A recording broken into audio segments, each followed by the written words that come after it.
pessoal, estamos aqui então para responder as dúvidas da nossa última aula ao vivo. Vocês mandaram aí várias perguntas e nós separamos algumas para responder, tá?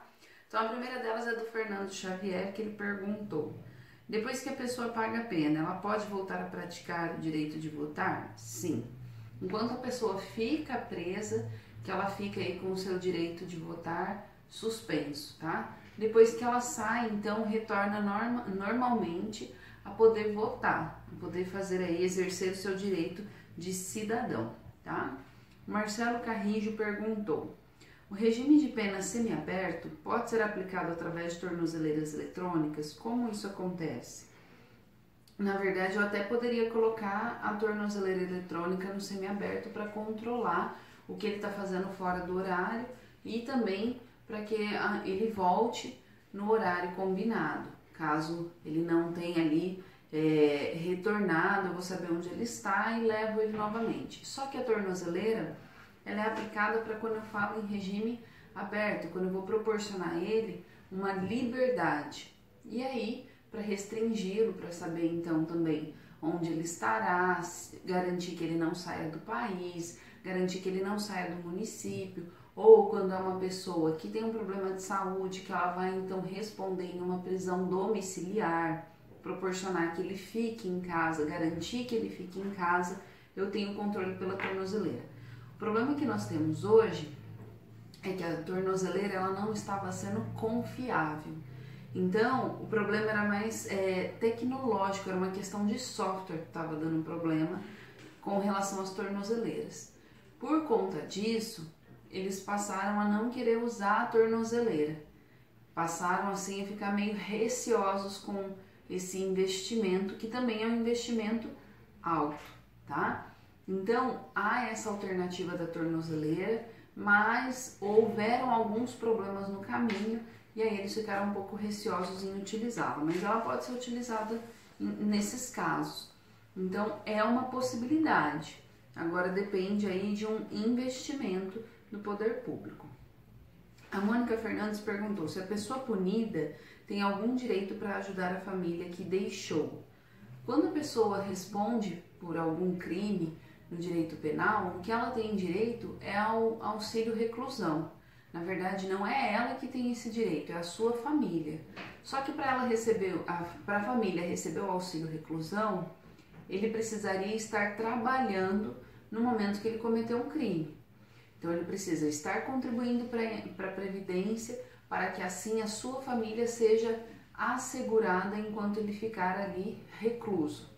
Nesse caso, a esposa ou companheira ou companheiro vai dar entrada no pedido e aí vai justificar que ele era o mantenedor da família ou que ele auxiliava no sustento dessa família, que ele estava trabalhando quando ele cometeu um crime e que sem esse dinheiro, sem essa ajuda, a família vai passar por situações de necessidade. Então, a família vai ter direito ao auxílio reclusão. Diferente do que se pensa, o auxílio reclusão não é recebido por filho, mas sim a família que recebe. Então, não é um salário mínimo por filho que eu tenho, tá? Então, o que tem direito é esse auxílio reclusão. O Tony Isabella perguntou: sempre ouço falar em reforma, seja constitucional, penal, entre outras. Qual a dificuldade em reformular as leis, direitos e os deveres nos dias atuais? O maior problema é que quem faz a nossa legislação não tem um conhecimento técnico para isso, que é o poder legislativo. Então eles dependem de assessores, de vários estudos, para saber se aquela legislação poderá ou não ser reformulada e qual o impacto que essa reforma vai causar na sociedade, como que ela vai ser recebida pela nossa sociedade. Então, como eles acabam precisando de comitês, de conselhos, de outras organizações, isso acaba gerando uma morosidade, porque aí esses grupos vão estudar, analisar, ver os impactos que isso pode sofrer na sociedade, como que isso vai ser recebido pela sociedade.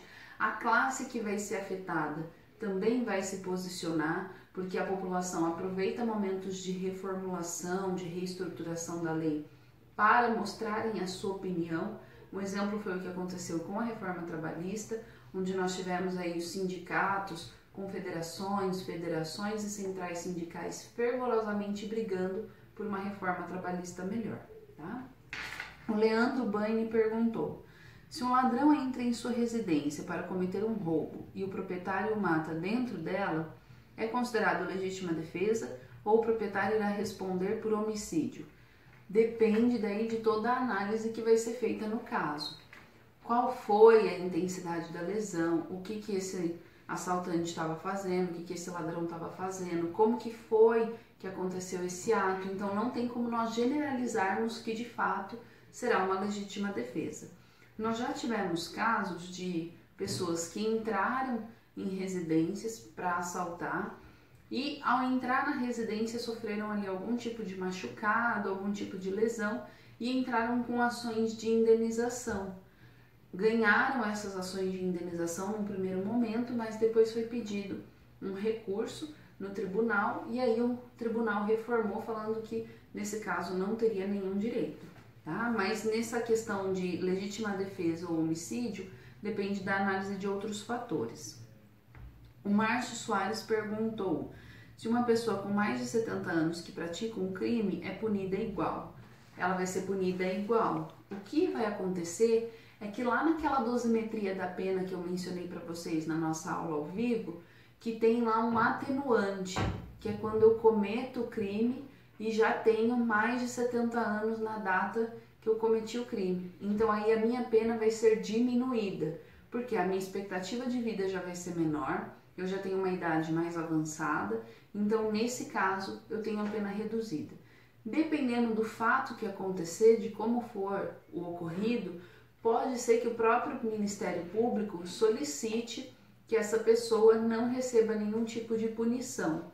Um exemplo disso foi um caso que aconteceu alguns anos atrás de uma senhora de mais ou menos 80, 85 anos, onde um rapaz entrou na sua residência e foi assaltá-la. Essa senhora sabia atirar, tinha revólver, e aí ela pegou esse revólver e atirou no rapaz que veio a óbito. Como ela já tinha uma idade muito avançada, não tinha possibilidade de se defender, saúde frágil, o próprio Ministério Público solicitou que ela então não respondesse pelo crime, devido a todas as circunstâncias que foram analisadas, aos fatos ocorridos, e isso foi acatado e ela não respondeu pelo crime. Isso são exceções, então não posso falar que essa vai ser a regra aplicada em todos os casos, tá? A Priscila Santana perguntou se a contravenção pode ser considerada como uma agressão. A agressão é uma forma de contravenção penal, que é um crime mais leve, então eu não tenho uma punição tão pesada como se fosse um crime comum lá no direito penal. A Iole Pereira perguntou se estado de necessidade é excludente de ilicitude. Então, por que uma pessoa que rouba para comer ou rouba um alimento, no caso, vai preso? Primeiro, ele vai preso porque ele cometeu um crime. Então, isso via de regra, qualquer pessoa que comete um crime vai responder por ele. O que eu tenho no direito penal é o chamado princípio da insignificância ou bagatela. Por esse princípio, o direito penal não deve levar em consideração condutas criminosas que não causam grande lesão ao poder público, que não causam grande lesão à sociedade. Quando eu falo, olha, vi lá um senhor que roubou uma galinha porque ele não tinha o que comer. Nesse caso, a lesão que ele causa para a sociedade é uma lesão insignificante.